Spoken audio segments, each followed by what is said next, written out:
नमस्कार दोस्तों, आइए जानते हैं मध्य प्रदेश की बड़ी खबरें। और आप मध्य प्रदेश के कौन से जिले से इस वीडियो को देख रहे हैं, कमेंट में जरूर बताइए। आज की पहली खबर, दिवाली में महाकाल मंदिर को बम से उड़ाने की धमकी। मध्य प्रदेश समेत देश के सबसे बड़े ज्योतिर्लिंग महाकालेश्वर मंदिर को बम से उड़ाने की धमकी मिली है। यह धमकी डाक के जरिए राजस्थान के हनुमानगढ़ रेलवे स्टेशन के स्टेशन मास्टर को भेजी गई थी। इस धमकी में उज्जैन के महाकाल मंदिर के अलावा राजस्थान के कई शहरों के रेलवे स्टेशन और अन्य जगहों को भी बम से उड़ाने की धमकी दी गई है। धमकी भरे डाक की सूचना मिलने के बाद सुरक्षा एजेंसियों ने संभावित खतरे को देखते हुए विशेष सतर्कता बरतने के आदेश जारी किए हैं। बता दें कि पत्र विश्व की सबसे बड़े आतंकी संगठन जैश-ए-मोहम्मद के नाम से भेजा गया है। आयुष्मान कार्ड बनवाने के लिए रजिस्ट्रेशन शुरू। आयुष्मान भारत योजना को लागू हुए 6 साल हो चुके हैं। इस योजना के तहत अब तक 35 करोड़ 36 लाख लोगों को कार्ड जारी किए जा चुके हैं। अब सरकार ने आयुष्मान भारत योजना में 70 वर्ष से अधिक उम्र के बुजुर्गों को भी शामिल किया है और विशेष लाभ देने की घोषणा की है। मध्य प्रदेश में 30 लाख बुजुर्गों के आयुष्मान कार्ड बनवाने के लिए पंजीयन प्रारंभ कर दिए गए हैं। आयुष्मान भारत मध्य प्रदेश के पोर्टल के अतिरिक्त अस्पतालों के आयुष्मान केंद्रों में आप अपना पंजीयन करा सकते हैं। लाडली बहनों के आएंगे अच्छे दिन, सरकार ने उठाया कदम। मध्य प्रदेश में लाडली बहना योजना की 1 करोड़ 29 लाभार्थी बहनों के लिए फिर से खुशखबरी आने वाली है। अक्टूबर में इस योजना की 17वीं किस्त का इंतजार जल्द खत्म होने वाला है। खबर है कि दशहरे से पहले अगली किस्त जारी की जाएगी। इसके तहत फिर 1250 रुपए 1 करोड़ 29 लाडली बहनों के खाते में भेजे जाएंगे। इस दिन आएगी पीएम किसान की 18वीं किस्त। किसानों में खुशी की लहर। किसान पीएम किसान योजना की किस्त का बेसब्री से इंतजार करते हैं। इस बार भी उन्हें ऐसा लग रहा कि इंतजार लंबा हो रहा है, लेकिन ऐसा नहीं है। किस्त अपनी तय अवधि में आपके खातों में भेजी जाएगी। 5 अक्टूबर को पीएम किसान सम्मान निधि योजना की 18वीं किस्त मध्य प्रदेश के 80 लाख से ज्यादा किसानों को मिलने वाली है। यानी 3 दिन के इंतजार के बाद 18वीं किस्त के 2000 रुपए योजना का लाभ ले रहे किसानों के बैंक अकाउंट आ जाएंगे। मध्य प्रदेश के अतिथि शिक्षक नियमितीकरण की मांग को लेकर लगातार आंदोलित हैं। कल गांधी जयंती के मौके पर प्रदेश भर के अतिथि शिक्षक भोपाल पहुंचे हैं और अंबेडकर मैदान पर अतिथि शिक्षक बड़ी संख्या में एकत्रित हुए हैं। यहां से सीएम हाउस तक न्याय यात्रा निकालने की तैयारी है। हालांकि पुलिस ने कुछ दूरी पर बैरिकेडिंग कर रखी है। इस दौरान विदिशा से आई अतिथि शिक्षक रानी खान बेहोश हो गयीं। उज्जैन के सफाई मित्रों को सौगात। मुख्यमंत्री डॉक्टर मोहन यादव स्वच्छ सर्वेक्षण 2022 में नगर पालिक निगम उज्जैन को 3 स्टार रेटिंग प्राप्त करने पर उज्जैन के 2314 सफाई मित्रों को सिंगल क्लिक से 69,42,000 रुपए ट्रांसफर किए। इस योजना में हर सफाई मित्र के खाते में 3,000 रुपए प्रोत्साहन राशि पहुंचाई गई है। मुख्यमंत्री डॉक्टर यादव स्वच्छता ही सेवा अभियान 2024 में उत्कृष्ट कार्य करने वाले मुख्य नगरपालिका अधिकारियों को सम्मानित किया। इसके अलावा मुख्यमंत्री डॉक्टर यादव ने भोपाल नगर निगम के 43 करोड़ 39 लाख रुपए के उपकरणों एवं विकास कार्यों का लोकार्पण भी किया। जल सत्याग्रह से पहले कर्मचारियों को ले गई पुलिस। मध्य प्रदेश के आउटसोर्स कर्मचारी बुधवार को भोपाल में जल सत्याग्रह करने वाले थे, लेकिन इससे पहले पुलिस 5-6 कर्मचारियों को गाड़ी में बैठाकर ले गई। इनका कहना था कि सीएम हाउस में मांगों का झापन देने जा रहे हैं। दूसरी ओर पुलिस ने शीतल दास की बगिया में प्रदर्शन करने की परमिशन नहीं दी, इसलिए नीलम पार्क में चंद कर्मचारी ही जुटे थे। वे 21,000 रुपए न्यूनतम वेतन देने समेत 7 मांगों को लेकर यह प्रदर्शन करने वाले थे। एमपी में 12,000 से अधिक कर्मचारी हैं। नवरात्रि मेले में दुकान के बोर्ड पर लिखना होगा नाम। रतलाम नगर निगम इन दिनों उत्तर प्रदेश सरकार की राह पर है। निगम ने आदेश पारित किया है कि इस बार नवरात्रि मेले में दुकान लगाने वाले व्यापारियों को बोर्ड पर अपने नाम के साथ दुकान चलाने वाले का नाम भी लिखना होगा। नगर निगम की राजस्व समिति के इस फैसले को लेकर विरोध के सुर भी उठने लगे हैं। मुस्लिम पक्ष सुप्रीम कोर्ट जाने की तैयारी कर रहा है। रेलवे फाटक क्रॉस कर रही थी 40 यात्रियों से भरी बस, तभी दोनों तरफ से आ गई ट्रेनें।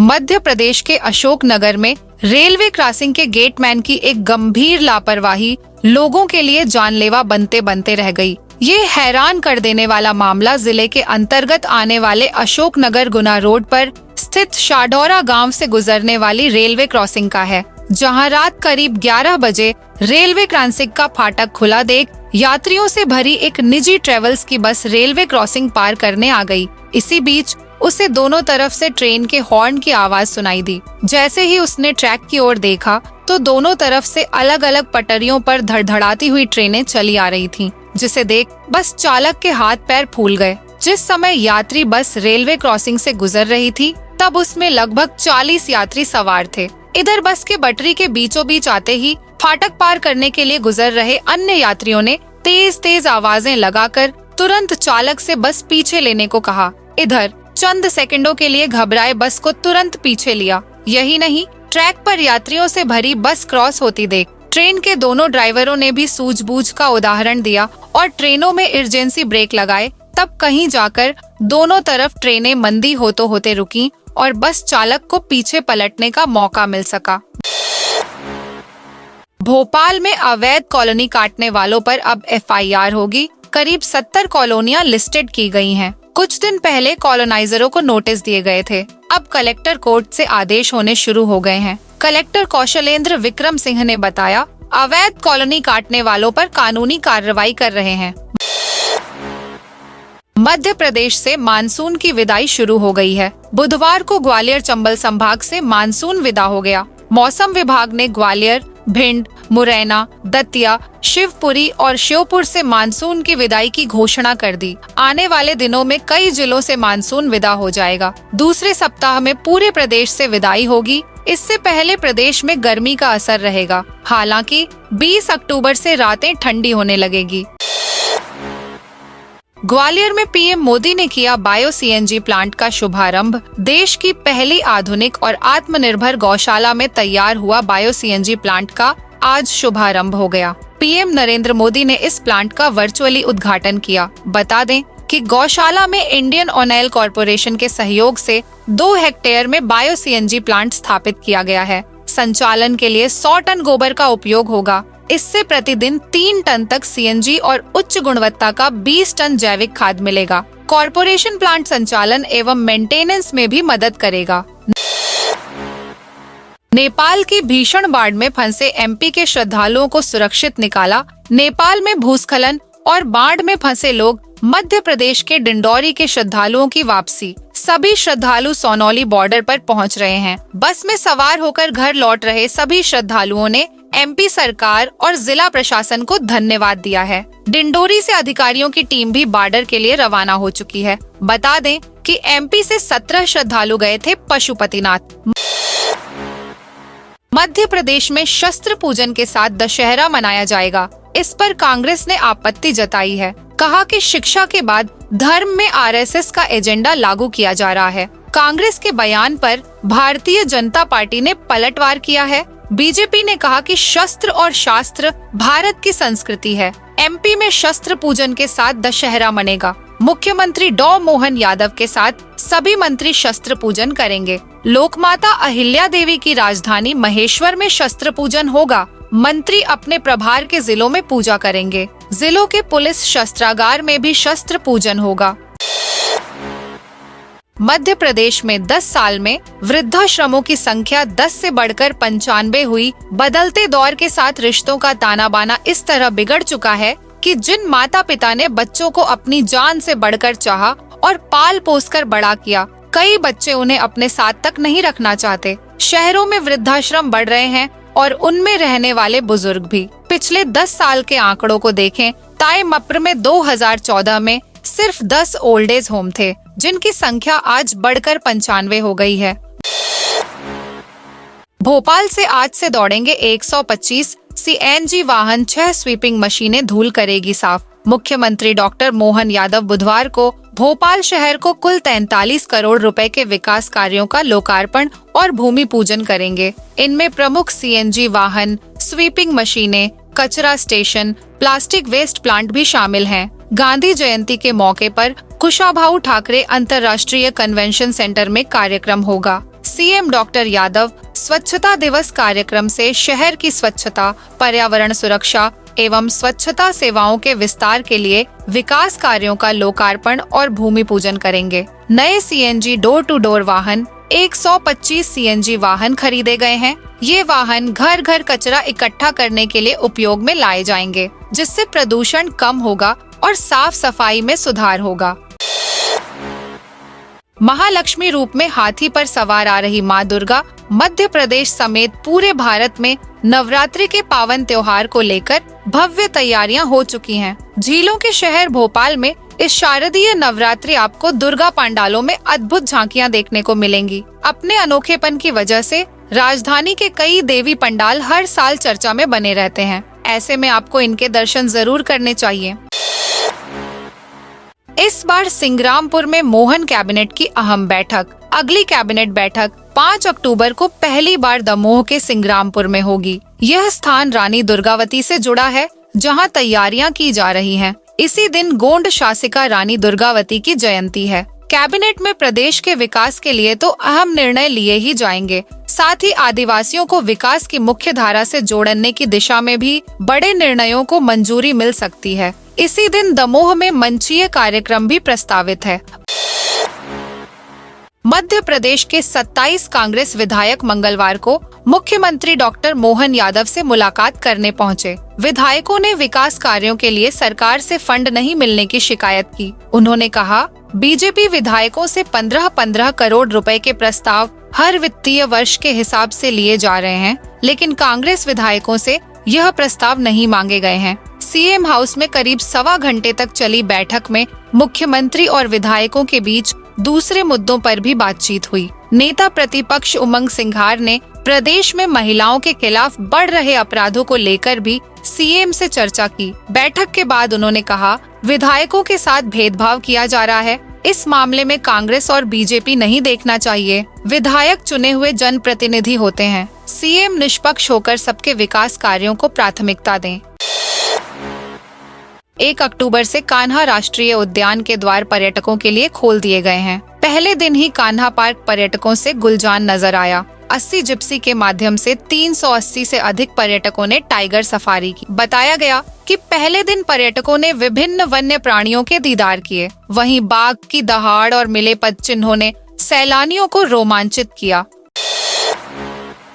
महाकाल मंदिर में 31 अक्टूबर को मनाई जाएगी दीपावली कब मनाई जाए, ज्योतिषाचार्य एकमत नहीं हो पा रहे हैं। सोमवार को इंदौर में ज्योतिष और विद्वत परिषद की बैठक में दीपावली 1 नवंबर को मनाने का तय हुआ। वहीं उज्जैन के ज्योतिषाचार्यों का मानना है कि शास्त्र सम्मत दीपावली 31 अक्टूबर को ही मनाना सही है। महाकाल मंदिर में इसी दिन दीपोत्सव मनाया जाएगा। 31 अक्टूबर को ही दीपावली क्यों मनाई जानी चाहिए? इसके पीछे उज्जैन के ज्योतिषाचार्यों का मत है कि 31 अक्टूबर की शाम 4 बजे के बाद अमावस्या लग जाएगी, जबकि 1 नवंबर को अमावस्या शाम 5:38 तक ही रहेगी। 5:46 से सूर्यास्त होगा। दीपावली मनाने की परंपरा और पूजन रात को ही होता है। ऐसे में 1 नवंबर को नहीं, 31 अक्टूबर को अमावस्या लग रही है, तो इसी दिन दीपावली मनाना चाहिए।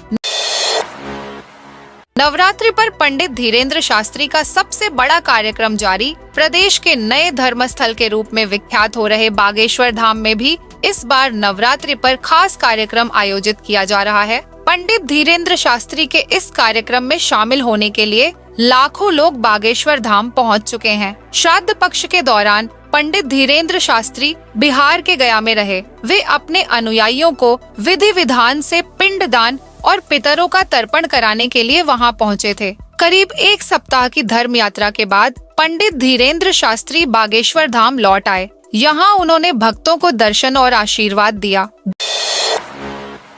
दुर्गा उत्सव पर सुरक्षा व्यवस्था को लेकर समीक्षा बैठक। राजधानी में दुर्गा उत्सव व दशहरा पर्व में सुरक्षा व्यवस्था के चलते पुलिस कमिश्नर हरिनारायणाचारी मिश्र ने सोमवार को पुलिस अधिकारियों कर बैठक ली और नव दुर्गा उत्सव पर सुरक्षा व्यवस्था को लेकर की जा रही तैयारियों की समीक्षा की। उन्होंने गुंडे बदमाशों तथा आदतन अपराधियों के खिलाफ प्रतिबंधात्मक कार्रवाई करने और सोशल मीडिया पर कड़ी नजर रखने के निर्देश दिए हैं। उन्होंने कहा कि दुर्गा प्रतिमा स्थापना, रामलीला, गरबा महोत्सव, पथ संचलन, चल समारोह, दशहरा महोत्सव, रावण दहन और प्रतिमा विसर्जन की थाना स्तर पर समीक्षा की जाए। इस दौरान सभी थाना प्रभारियों को निर्देश दिया गया कि अपने अपने क्षेत्रों में दुर्गा पंडाल, गरबा स्थल पर सीसीटीवी कैमरे, लाइटिंग और जुलूस मार्ग व प्रतिमा विसर्जन स्थल का निरीक्षण अनिवार्य रूप से कर लें।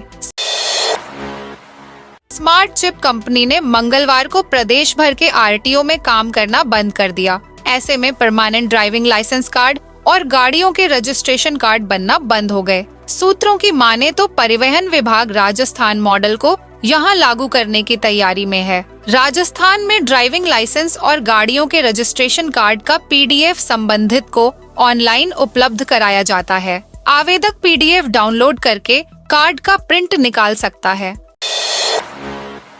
मध्य प्रदेश के कमर्शियल क्षेत्रों में बिल्डिंग निर्माण में बड़ा बदलाव आने वाला है। प्रदेश भर में कमर्शियल एरिया में फ्लोर एरिया रेशियो दोगुना कर 5 से 7 तक किया जा सकता है। वर्तमान में भोपाल में यह 2.5 है। इस बदलाव से व्यापारिक भवनों में अधिक मंजिलें बनाई जा सकेंगी।